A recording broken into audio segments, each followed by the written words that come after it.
Hello friends, मेरा नाम नम्रता अरोरा है। Welcome back to mutual funds की बात। म्यूचुअल फंड्स की बात में हम ग्लोबल और Indian economic conditions, commodities, stock markets, mutual funds, sectors, themes, हम सब के बारे में बात करते हैं। और आज हमारे इस एपिसोड में we have a very interesting topic for all of you. आज के इस एपिसोड में हम एक ऐसे सेक्टर पे फोकस करने वाले हैं जो एक बहुत फंडामेंटल रोल प्ले करेगा in supporting India's development. We gonna talk about the power sector. तो अगर हम देखें तो पिछले 2 डेकेड्स में इलेक्ट्रिसिटी कंजम्पशन जो इंडिया में है वो बढ़ा है। ये जो राइज हमने देखा है that has happened across households, industries, commercial establishments and agriculture, reflecting broader changes in how energy is used in the country. और इसी समय में हमने ये भी देखा है कि जो इलेक्ट्रिसिटी जनरेशन है उसमें भी ग्रेजुअल ट्रांजिशन हुआ है with solar and wind gaining ground alongside conventional sources. जो नई टेक्नोलॉजीज हैं, चाहे वो इलेक्ट्रिक व्हीकल्स हो या AI लेड डेटा सेंटर्स हो, they are also expected to contribute to future electricity demand. और इस स्पेस को बेटर अंडरस्टैंड करने के लिए we have with us mister Varun Gupta, who is the CEO of Grow Asset Management Limited. Varun brings years of experience in the mutual fund industry and currently leads strategy and innovation at Grow Mutual Fund. Together, we will explore how India's power sector is evolving, what the BSE Power Index seeks to capture, and how investors may gain exposure to this segment through mutual fund structures designed for this purpose.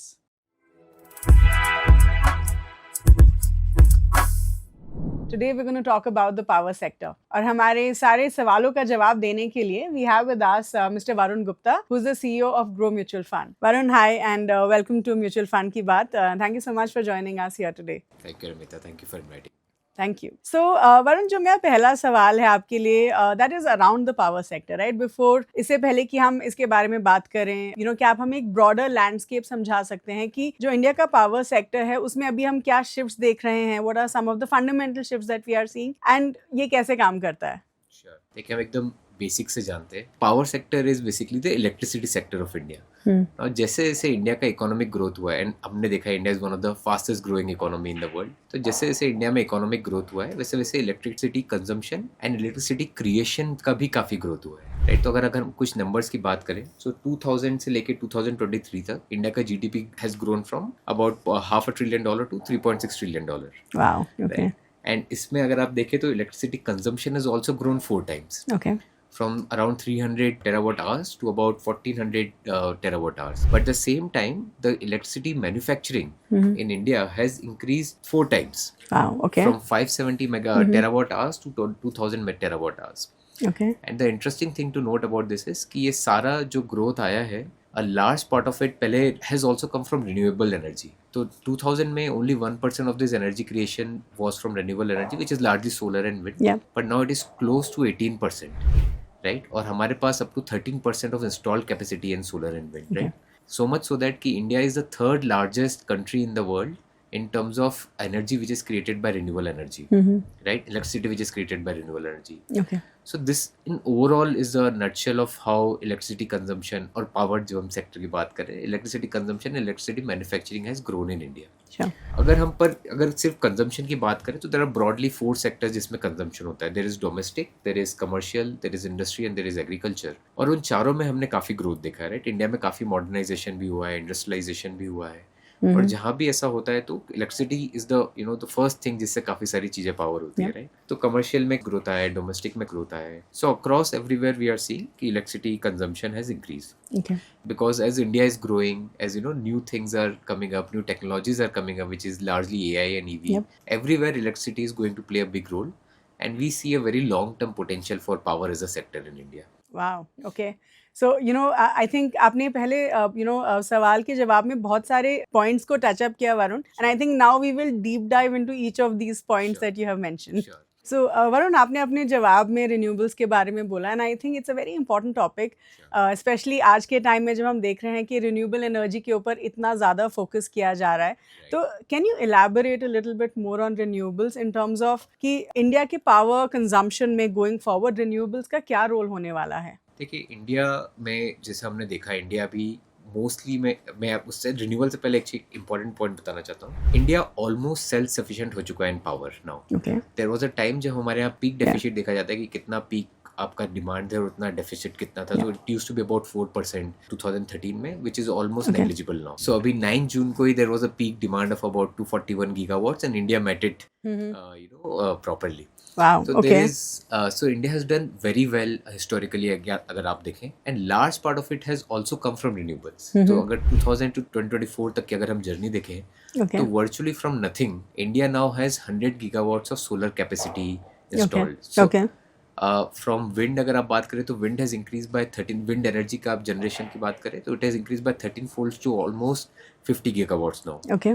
Compared it to overall India capacity is about 500, so about 30% of installed capacity in India is by solar and wind, right? Which is like जैसा मैंने अभी आपको बताया, India is the third largest in the world in terms of renewable जो power produce करते through renewable energy. So we are very confident कि renewable is going to play an important role. जिस तरह से government की policies भी आ रही है, government is also promoting it, and most importantly, this is one of the cheapest way to produce power.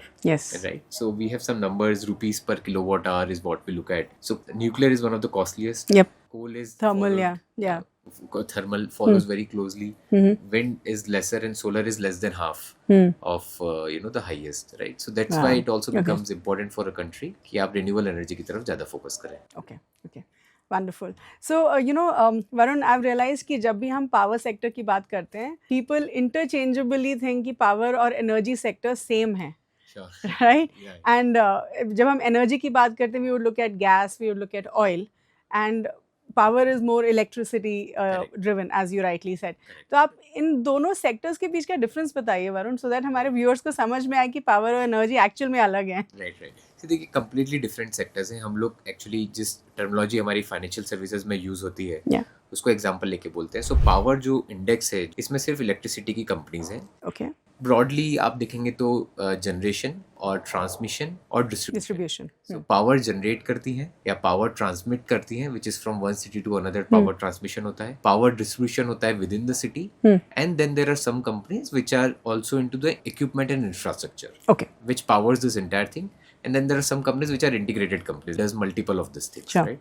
अब अगर आप एनर्जी सेक्टर की बात करें, so that is largely commodities.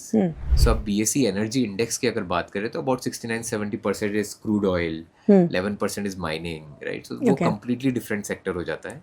Okay. When it comes to power, it's only about electricity and electricity companies. Okay. So I think that's what our viewers need to understand कि जब हम power की बात करते हैं, हम electricity की बात कर रहे हैं, बाकी सब energy sector में चला जाता है, right? Varun, as you started speaking about the index, I think अब थोड़ा index के बारे में बात करते हैं. And of course, अगर हम index के बारे में बात करें तो we should talk about the NFO जो अभी आपका चल रहा है, which is the Grow BSE Power ETF, और उसका corresponding fund of fund भी है. तो please tell us कि power index के बारे में, BSE Power Index में हम थोड़ा और डिटेल में बताइए कि of course you mentioned at a very high level कि electricity companies हैं, चाहे वो transmission में हो, distribution में हो, but can you elaborate a little more on this? देखिए इसमें इंडिया की BSE 500 यूनिवर्स से पहले कुछ फिल्टर्स ऑफ लिक्विडिटी वगैरह निकालने के बाद उन सारी कंपनीज को लिया जाता है जो कोर पावर में काम करती हैं. टॉप 14 कंपनीज ऐसी ली जाती हैं. तो अगर आप लिस्ट ऑफ कंपनीज देखें और उनका ये भी हम देख सकते हैं कि वो किस किस सेगमेंट में है. तो हमने 4 सेगमेंट की बात करी, which is your generation, your transmission, distribution, and we have looked at equipment and infrastructure. Sure. तो ये हमारे कंपनीज की 14 कंपनीज का लिस्ट है. NTPC आप देखेंगे तो is largely in power generation, which is the top weight, 20% weight, 20% odd weight है. फिर Tata power is there, which is across, it's an integrated company. ये जनरेशन, ट्रांसमिशन, डिस्ट्रीब्यूशन सभी में काम करती है. Then we have Suzlon, which is largely in equipment and infrastructure. Power grid corporation, which is in power transmission, right. इस तरह से top 14 companies को इंडिया में लिया गया है. बट मोस्ट इंटरेस्टिंगली मैं क्या बताना चाहता हूँ इन कंपनीज के बारे में कि आप अगर इनका रिन्यूएबल एनर्जी का एक्सपेंशन देखें तो lot of it in companies के थ्रू ही ड्राइव हो रहा है. Okay. Right. तो अगर आप NTPC का देखें तो NTPC is targeting 60 gigawatts by 2032, making up 45% is power capacity by renewable energy. Okay. Right. Wow. And most of these companies are trying to move towards renewable energy का usage, renewable energy का generation. Okay. So ये renewable energy में many of these constituents are playing either an important role now और या वो future में important role play करना चाहते हैं. पर many of them are working towards future में renewable energy के expansion. पर most importantly अगर हम returns की बात करें, right, तो ये index काफ़ी old है. ये 2007 में बना था. पर अगर आप रिटर्न्स इसका देखें, so last 10 years return it has beaten BSE Sensex, but we believe कि अगर आप लॉन्ग टर्म में इन्वेस्ट करना चाहते हैं, लॉन्ग टर्म में निवेश करना चाहते हैं, this is a good sector to play in. Can you tell us कि ऐसी क्या गवर्नमेंट का जो फोकस है सेक्टर पे इन terms of policies, can you help us understand कि गवर्नमेंट क्या कर रही है सेक्टर को डेवलप करने के लिए? तो देखिए, आपने एकदम राइट क्वेश्चन पूछा। देखिए, हमने अभी तक जितनी भी ग्रोथ देखी है ये इसलिए भी थी क्योंकि इंडिया में government is very conscious about this sector. India अभी तक काफ़ी डेफिसिट था जो कि काफ़ी समय से फिल हुआ है, और गवर्नमेंट के फोकस के कारण ही ये चीज़ें ये पॉसिबल हुआ है। आगे भी अगर आप देखें तो government through targeted schemes, through targeted policies, entire value chain of power जो है, विच इज हमने जनरेशन, ट्रांसमिशन और डिस्ट्रीब्यूशन की बात करी, उन सब में गवर्नमेंट ने डिफरेंट पॉलिसीज लेकर आई है to incentivise, right. Most important is की इक्विपमेंट एंड इंफ्रास्ट्रक्चर में उन्होंने प्रोडक्शन लिंक्ड इंसेंटिव बनाए हैं for high efficiency solar PV modules and for advance chemistry cells, right, which becomes an important part for your solar energy. Okay. Generation में there are different policies like National Electricity Plan. Transmission में there is National Electricity Plan Volume 2. Distribution में there is Revamped Distribution Sector Scheme, right? So government has been playing across all these segments and there are major investments. Okay. Right? अगर आप investments की बात करें तो National Infrastructure Pipeline for Generation, there are 386 projects running. Wow, okay. Worth of $265 billion. Okay. Right. So which means we can say कि अगर हम government की तरफ से भी देखें तो एक अच्छा डेवलपमेंट हम देख सकते हैं because of the policies which the government is coming out with. इसका देखिए मेजर जो गवर्नमेंट का सबसे पहला इनिशिएटिव था कि इंडिया को नियर 100% इलेक्ट्रीफाई करते हैं, जो कि ऑलमोस्ट कंप्लीट हो गया। We are near 99.6% electrified. Okay, at least yeah, that is what data is showing. yeah, now the next step is कि जो भी लोगों को इलेक्ट्रिफिकेशन, जो भी लोगों को इलेक्ट्रिसिटी मिली है, उनका यूसेज अभी बढ़ेगा, okay, राइट, क्योंकि उन्होंने इलेक्ट्रिसिटी अभी अभी उनको मिली है, तो वो यूसेज को आपको मीट करने के लिए you will have to keep producing more electricity, right. So that is the next step which is going to happen. The second point is, अगर आप देखें तो इंडिया में अभी भी पर कैपिटा इलेक्ट्रिसिटी कंजम्पशन जो है, it is one of the lowest in the world, right. अगर हमने, जैसे आप देख सकते हैं, काफी कंट्रीज से कंपेयर किया versus Brazil, South Africa, we are less than half. okay, तो ये भी over a period of time increase होगा, तो इसको भी गवर्नमेंट को मीट करना है, इसको भी इन कंपनीज को मीट करना है, right, this consumption demand which is going to happen. sure, the third and one of the most important, जो मुझे लगता है is very close to us, कि जो भी इमर्जिंग टेक्नोलॉजीज है, विच इज AI, EV, इन सब में electricity is going to play at the core. देखिए EV अभी बहुत नया है, बहुत, या वेरी न्यू। हाँ, और अगर आप पर EV का अगर देखें तो इंडिया का ऐसा एक्सपेक्टेशन है कि इंडिया में about 123 million EVs will be there in 2032 types, okay, right. तो अभी जो EV का इलेक्ट्रिसिटी का डिमांड है, which is less than 1 terawatt hour per year, but this is going to increase to 38 terawatt hours, okay, right, by 2032 is projected. Same for AI में भी अगर आप देखें तो डेटा सेंटर्स को, उनको पावर करने के लिए तो it's requires electricity, right, right, तो अभी उसमें requirement is very low, but the share of electricity demand for just data centers of AI is expected to go up to 3% sure, by 2032. So all of these new emerging technologies also will need a lot of power, will need electricity. Yep.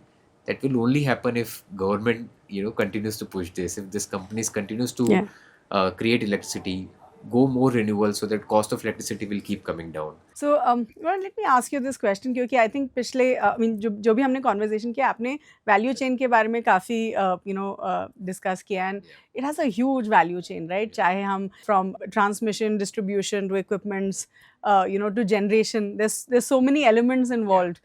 तो just help us understand कि ये जो value chain है, ये इस index में, which is a BSE power index में, कैसे कॉन्स्टिट्यूट होता है? थोड़ा वैल्यू चेन के बारे में थोड़ा डिटेल में बताइए, so that our viewers understand कि जो एग्जैक्ट पॉइंट्स हैं कि जहाँ जनरेशन हो रहा है, ट्रांसमिशन हो रहा है, डिस्ट्रीब्यूशन हो रहा है, वो एग्जैक्टली होता क्या है। Sure Namita, so that's actually बहुत सिंपल तरीके से मैं समझाता हूँ बिना ज़्यादा टेक्निकल हुए। ओके, देखिए सबसे पहला स्टेप है जनरेशन। तो आप इलेक्ट्रिसिटी जनरेट करते हैं, जिसके मल्टीपल तरीके होते हैं, largely it's fossil fuel, it's thermal power via coal, also अभी हमारा जो, जैसे हम बात कर रहे हैं, सोलर रिन्यूएबल एनर्जी के थ्रू भी हमारा पिकअप हो रहा है।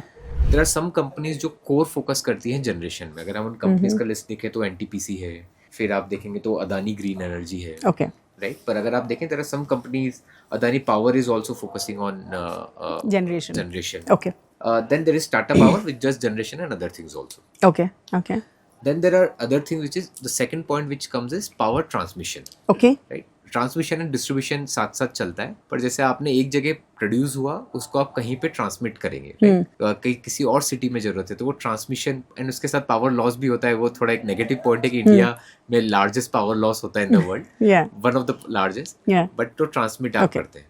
तो देयर आर सम कंपनीज जो उसमें इन्वॉल्व होती है, जैसे अगर मान लीजिए बैंगलोर में इलेक्ट्रिसिटी की जरूरत है पर प्रोड्यूस कहीं और हो रहा है, राइट, जहाँ भी विंड है, सोर्स से लेके डेस्टिनेशन, राइट। तो पावर ट्रांसमिशन में power grid corporation of India is one of the largest player, okay, right. Tata power is also there, Torrent power is also there, okay. Then there is distribution, कि आपका एक city में आपके पास आ गया, now you are distributing it to different areas, okay, right. So that is distribution. Then there are some companies which specialise in that, जैसे Tata power is there, Torrent power is there, and then there is a bunch of companies जो create equipment and infrastructure to power this entire value chain. Okay. They are also the part of value chain. Right. पर generation में भी वो help करते हैं, transmission में भी Okay. उनके इक्विपमेंट इंफ्रास्ट्रक्चर हेल्प होते हैं, डिस्ट्रीब्यूशन में भी होते हैं। There are a lot of companies which work in this. तो अगर आप देखें तो ABB India is there, there is Siemens India is there, there is Thermax is there is CG Power Industrial Solution. So this is the entire value chain of power जिसमें हम सारी companies को constitute करते हैं। So आप सारी companies का अगर वेट देखें तो out of the 100%, about 39% of the companies are in generation. About 30% of the companies are in equipment and infrastructure. About 18% are in transmission. Okay. And about 13% are integrated players. कि वो काफी one or other more than one segment में काम करते हैं.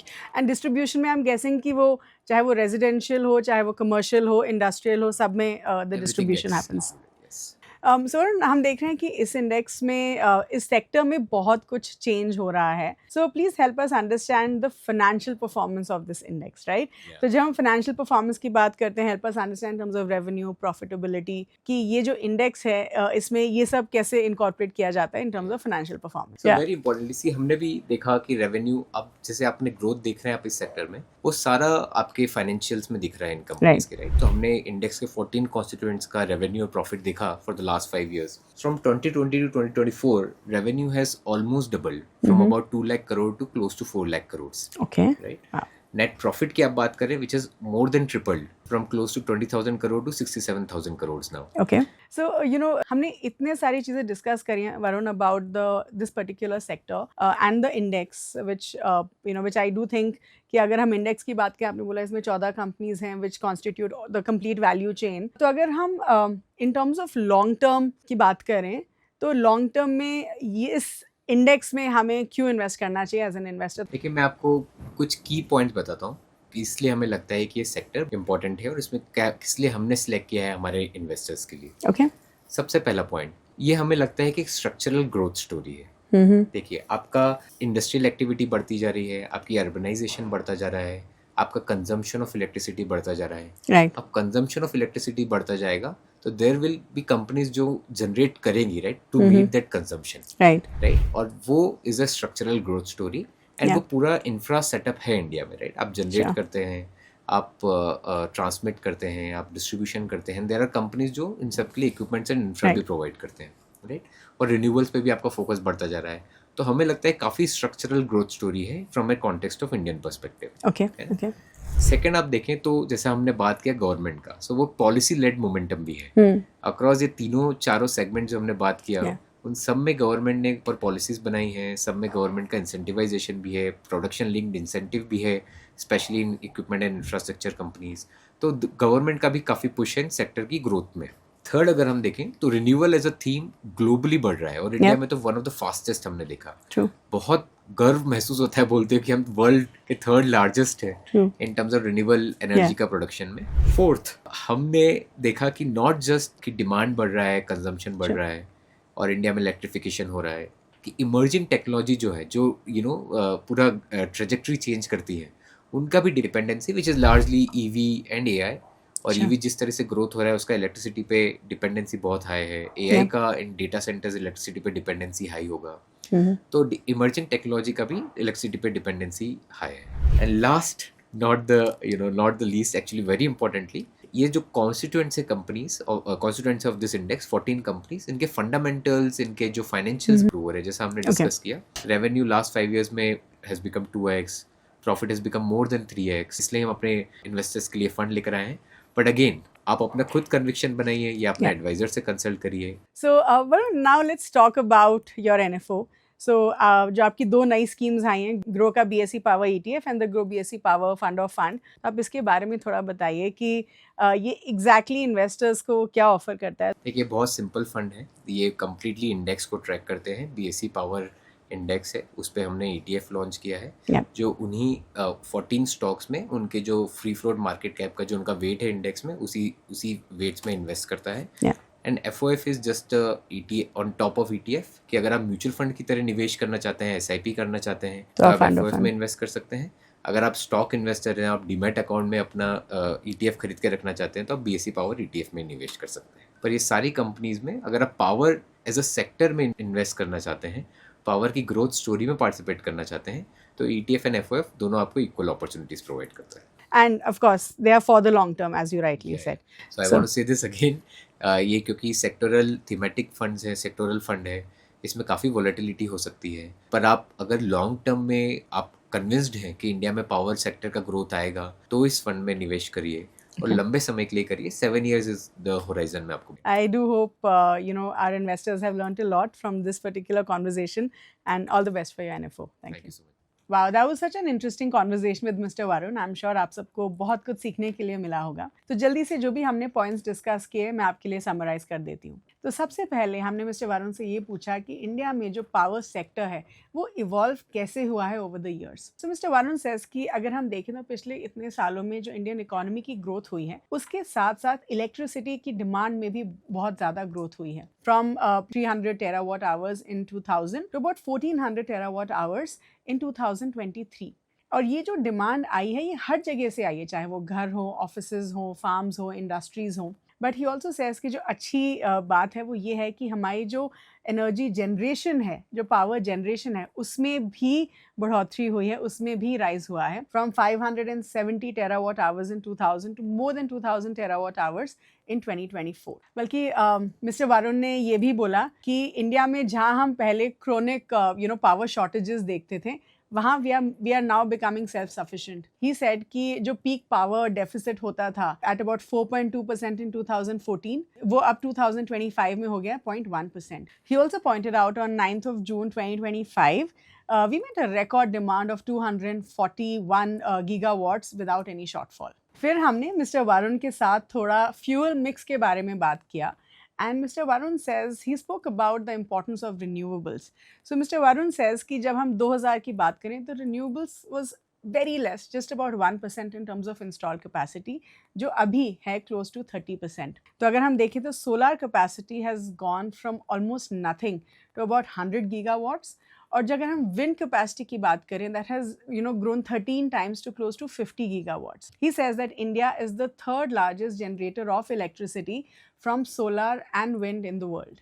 फिर हमने mister Varun के साथ BSE पावर इंडेक्स की बात करी, which is the underlying index for the Grow BSE Power ETF and the Grow BSE Power ETF Fund of Fund. So Mr. Varun says कि ये जो इंडेक्स है, this comprises of companies across the power value chain. तो चाहे वो generation में हो, चाहे वो ट्रांसमिशन में हो, डिस्ट्रीब्यूशन में हो, and in the equipment space. फिर मिस्टर वरुण ने ये भी क्लैरिफाई किया कि जो BSE पावर इंडेक्स है वो दूसरे एनर्जी इंडस्ट्रीज से काफ़ी अलग है, क्योंकि जो एनर्जी इंडस्ट्रीज होते हैं they focus mainly on oil and gas, और ये जो होते हैं they are driven by the global commodity cycles. So when we spoke about this particular index, he says कि जो BSE पावर इंडेक्स है that is driven mostly by the domestic power story, जो काफ़ी स्ट्रक्चरल है और काफ़ी long term है in terms of nature. फिर अगर हम फंडामेंटल्स की बात करें तो मिस्टर वरुण सेज कि इस इंडेक्स की जो कंपनीज हैं उन्होंने भी काफ़ी अच्छी ग्रोथ देखी है in the last few years.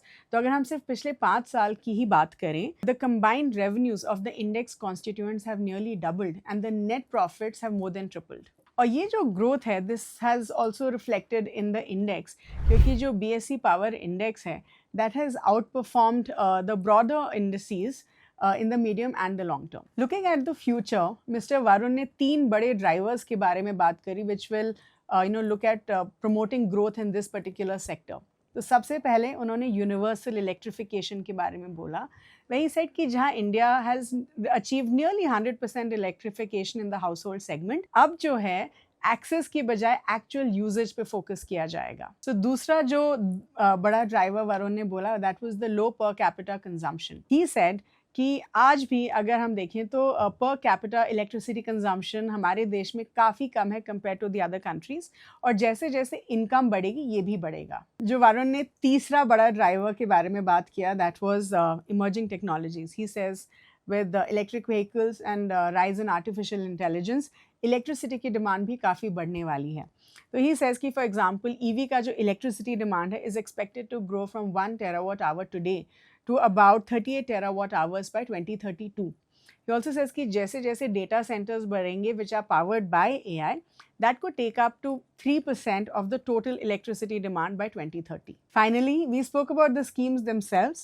Grow Mutual Fund has launched 2 new funds, which is the Grow BSE Power ETF and the Grow BSE Power Fund of Fund. तो ये जो NFO पीरियड है that is from 18th of July to 1st of August 2025. तो ये जो ETF है that will invest in the stocks of BSE power index, और जो फंड ऑफ फंड है that will invest in the units of the ETF. फिर mister Varun ने ये एक्सप्लेन किया कि ये जो दोनों फंड्स हैं दे offer long term capital appreciation by investing in India's structural transformation in the power sector. So thank you so much for watching this video. I do hope all of you had a wonderful learning experience. As always, जैसे हम हमेशा बोलते हैं कि please अपना research करिए, offer document को ज़रूर पढ़िए, and do consult your financial advisor before investing. So thank you so much for watching. Please do like this video, share it with everyone, and please do subscribe to the Grow Mutual Fund channel, which is called Mutual Funds with Grow. Thank you. Mutual fund निवेश बाजार जोखिम के अधीन है. योजना संबंधी सभी दस्तावेजों को ध्यान से पढ़ें. Mutual fund investments are subject to market risks. Read all scheme related documents carefully.